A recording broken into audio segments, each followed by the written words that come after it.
নমস্কার বন্ধুরা, পম্পার কিচেনে আপনাদের সকলকে স্বাগত।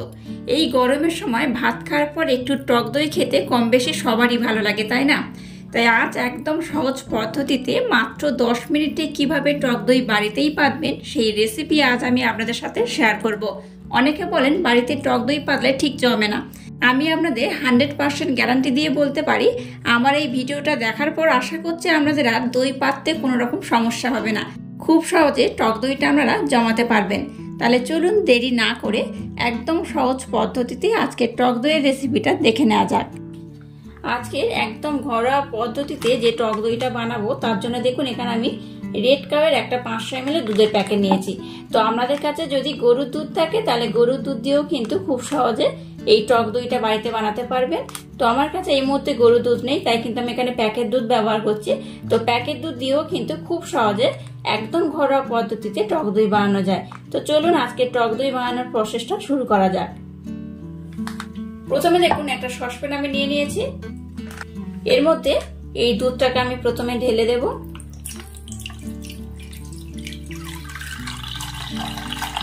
এবার দেখুন গ্যাসটাকে জ্বেলে দিয়ে আমি দুধটাকে প্রথমে একটু ঘন করে জাল দিয়ে নেব। আজকের যে টক দইটা বানাবো তার জন্য কিন্তু দুধটাকে খুব ঘন করা দরকার নেই, একটু হালকা ঘন করলেই হবে। তো আমি আপনাদের ঘনত্ব দেখিয়ে দেবো কেমন হলে একদম ঘরোয়া পদ্ধতিতে আমরা এই টক দইটা বানিয়ে নিতে পারবেন। তো প্রথমে দুধটাকে আমি একটু ভালোভাবে ফুটিয়ে নেব। দেখুন দুধটা কিন্তু আমি আগের থেকে বেশ একটু ঘন করে জাল দিয়ে নিয়েছি। আর কেমন হয়েছে দেখুন, ঘনত্বটা আমি আপনাদের দেখিয়ে দিচ্ছি। এই দেখুন, খুব ঘন নয় আবার খুব পাতলাও নয়, এইরকমই হবে। একদম ঘরোয়া পদ্ধতিতে আজকে কিন্তু এই দইটা আমি জমাবো। তো আপনারা একবার না দেখলে বিশ্বাস করতে পারবেন না যে এত সহজে টক দই বাড়িতেই বানানো যায়। তো দোকান থেকে না কিনে বাড়িতেই টক দই বানিয়ে নেবেন খুব সহজে। এই দেখুন এইরকমই ঘনত্ব হয়েছে। এবার আমি গ্যাসটাকে বন্ধ করে দেব। দুধটাকে ফুটতে বসিয়ে দিয়ে এখানে আমি আর একটা কাজ করে নিয়েছি। এই দেখুন এখানে আমি একটা ছাঁকনি নিয়েছি আর ছাঁকনির মধ্যে দিয়ে দিয়েছি টক দই। টক দইটাকে আমি খুব ভালোভাবে জল ঝরিয়ে নিয়েছি। আর দেখুন বেশ অনেকটা পরিমাণে জল ঝরেছে। তো এইভাবে কিন্তু প্রথমে একটু ভালোভাবে জল ঝরিয়ে নিতে হবে, তারপর কিন্তু দইটা পাততে হবে। তো যাই হোক, এটাকে আমি খুব ভালোভাবে জল ঝরিয়ে নিয়েছি। আর এখানে দেখুন দুধটাকে আমি নিয়ে নিলাম। দুধটাকে প্রথমে কিন্তু একটু ঠান্ডা করে নেব। খুব বেশি ঠান্ডা করবেন না, আর খুব কিন্তু গরম থাকলেও হবে না। খুব ঠান্ডা করলে যেমন দইটা জমবে না, সেরকম খুব গরম থাকলেও কিন্তু দইটা খুব ভালোভাবে জমবে না। তো আমি আপনাদের বলে দেব কোন অবস্থায় এলে আজকে দইটা একদম পারফেক্ট হবে। তো প্রথমে এই দুধটাকে আমি একটু ঠান্ডা করে নেব। এবার দেখুন এখানে আমি ছোট ছোট 3টে স্টিলের বাটি নিয়েছি। তো আমি আপনাদের দেখিয়ে দেব খুব সহজে এইরকম ছোট ছোট স্টিলের বাটিতেও কিন্তু খুব সহজে দই জমানো যায়। তো এবার দেখুন এই বাটির মধ্যে আমি দিয়ে দেবো অল্প অল্প করে টক দই। এইভাবে আমি টক দই অল্প করে দিয়ে দেবো, খুব বেশি দরকার নেই, অল্প করে দিলেই হবে। এবার হাতের মাধ্যমে এই পাত্রের চারধারে আমি কিন্তু টক দইটাকে খুব ভালোভাবে লাগিয়ে দেব। আপনারা চাইলে কিন্তু এখানে টক দইয়ের পরিবর্তে মিষ্টি দই ব্যবহার করতে পারেন। আমি যেহেতু টক দই জমাচ্ছি তাই কিন্তু এখানে আমি টক দই নিয়েছি। মিষ্টি দই নিলেও কিন্তু হবে, যে কোনো দই হলেই কিন্তু আপনারা খুব সহজে টক দইটা বাড়িতেই পাততে পারবেন। আবারও নিয়ে নিয়েছি এই বাটিটা। সমস্ত পাত্রের চারধারে এইভাবে কিন্তু আমি খুব ভালোভাবে টক দই লাগিয়ে দেব। এবার দেখুন এরকম একটা আমি পাত্র নিয়ে নিয়েছি। আর এর মধ্যে দেখুন এইরকম একটা সুতির কাপড় আমি নিয়ে নিয়েছি। একটু সুতির কাপড় এইভাবে দিয়ে দেবেন। এবার যে পাত্রের মধ্যে আমি দই লাগিয়ে রাখলাম সেই পাত্রগুলো এখানে নিয়ে নেব। 3টে বাটি এখানে নিয়ে নিয়েছি। এবার দেখুন আমি দুধটাকে নিয়ে নিয়েছি। আর দুধটাকে কিন্তু আমি মোটামুটি ঠান্ডা করেছি, খুব বেশি ঠান্ডা নয়। আমি আপনাদের দেখিয়ে দিচ্ছি। দেখুন এইরকম হাত দিতে পারবে। দেখুন হাতটা আমি দিয়ে রাখতে পারছি, আবার ওঠাচ্ছি। দেখুন গরম রয়েছে, হাতে কিন্তু গরম অনুভূত হচ্ছে, সেই রকম হবে। এই দেখুন অনুভূতিটা কিন্তু বেশ গরম হচ্ছে। এইভাবে ডোবাবো আর তুলে নেব। এইভাবে যখন আঙুলটা দিতে পারবেন তখন জানবেন যে দুধটা একদম পারফেক্ট হয়েছে। এইরকমই ঠান্ডার দরকার। এবার পাত্র কটা আমি নিয়ে নিলাম। এবার 3টে পাত্রের মধ্যে আমি দুধটাকে ঢেলে দেব।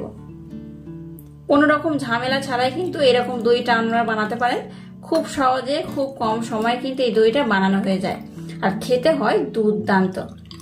এই দেখুন 3টে পাত্রে কিন্তু খুব ভালোভাবে দুধটা ধরে গেছে।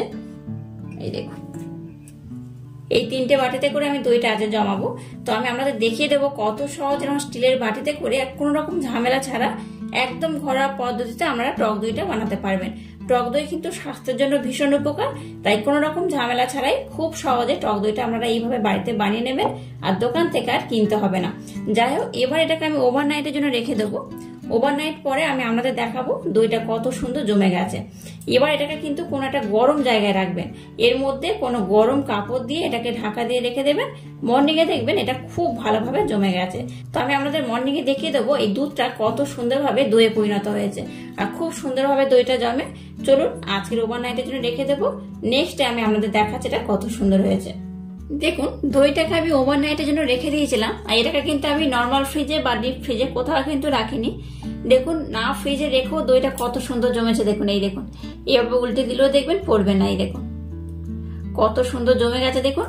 আচ্ছা, এটাকে যদি নর্মাল ফ্রিজে রাখেন তাহলে কিন্তু দইটা খেতে খুব ভালো লাগবে। গরমের সময় একটু ঠান্ডা ঠান্ডা এরকম টক দই হলে কিন্তু ভীষণ ভালো লাগে। তো এটাকে আমি পরে খাওয়ার আগে নর্মাল ফ্রিজে রেখে দেবো। তো আমি আপনাদের সাথে ফ্রিজে দেওয়ার আগেই শেয়ার করছি। দেখুন কত সুন্দর দেখতে হয়েছে। দেখুন একদম টাইট হয়ে জমে গেছে। ফ্রিজে দিলে কিন্তু আরো ভালোভাবে টাইট হয়ে যাবে। তো অটোমেটিক কিন্তু এটা খুব ভালোভাবে টাইট হয়ে গেছে। এই দেখুন এইভাবে উল্টে রেখে দিয়েছি, দেখুন তাও তো কিন্তু পড়বে না, এত সুন্দর এটা জমে গেছে। এই দেখুন প্রত্যেকটা আমি দেখাচ্ছি। দেখুন আমি যেভাবে আজকে টক দইটা বানিয়েছি আমার মতো একবার ট্রাই করবেন, খুব সহজে কিন্তু বাড়িতে এইভাবে একদম টাইট টক দই জমে যাবে। তো দুধের সাথে টক দই গুলে তারপর টক দই বসানোর কিন্তু একদমই দরকার নেই। পাত্রের গায়ে একটু দই লাগিয়ে নিলে, যে কোনো দই, মিষ্টি দই, টক দই, যে কোনো দই পাত্রের গায়ে একটু লাগিয়ে নিয়ে দুধটাকে জাল দিয়ে বসিয়ে দিলেই কিন্তু খুব সহজে এটাকে আপনারা বানিয়ে নিতে পারবেন।